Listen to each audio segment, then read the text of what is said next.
What's good to all my St. Louis family, STL, for life and all that.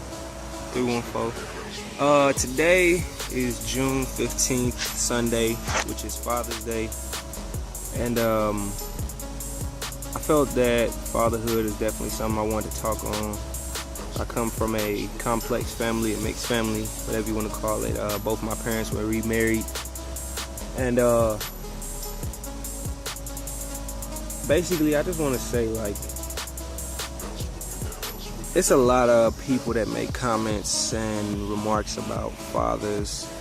And I've noticed while talking to different people, especially generations higher than mine, my parents' generation, my grandparents' generation, that a lot of men in the last 20, 30 years have been going through this sort of in and out phase with families and kids. One minute you want kids, one minute you don't.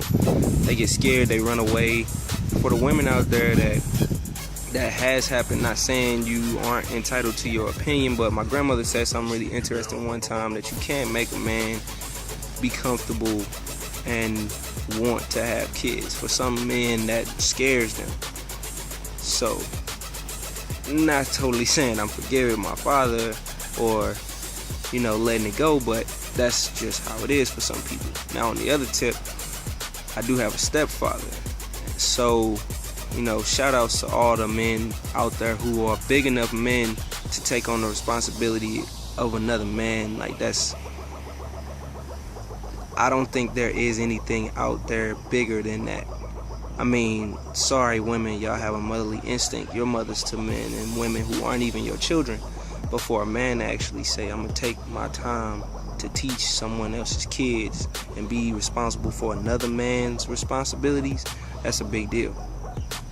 To me, being a stepfather or a godfather or just a mentor is almost as much as being a biological mother.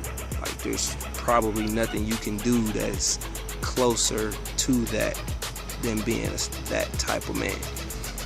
So, on Father's Day, I feel like that is something that needs to be taken into consideration. And also, just because it's always something on my mind, women, don't go out here having kids with just anybody. A lot of women think that they man cheating. They think they man don't want them. They with a dude just because they don't want to be lonely. They want to cuddle, whatever your excuse is. It's not a good enough excuse to have a kid with a dude. A lot of y'all out here having kids with these men just because you think that having a kid is going to tie him down, or having a kid is going to make him, be committed to you and not be with no other woman, or having a kid is going to make him stay. But you knew before he didn't want to be around, and that's not where it's at. Especially if you got more than one kid by the same dude and you're not even with this man. I'm sorry, if you got a kid with a dude and he ain't asked you to get married, y'all ain't engaged, why are you having another kid? Y'all should definitely be married before you have that second kid, because what's going to stop him from leaving now and he wasn't really committed to you on the first one? Use your head, ladies. Hey, on Father's Day, it's a whole lot of mothers getting gifts today on Father's Day. Something y'all need to think about.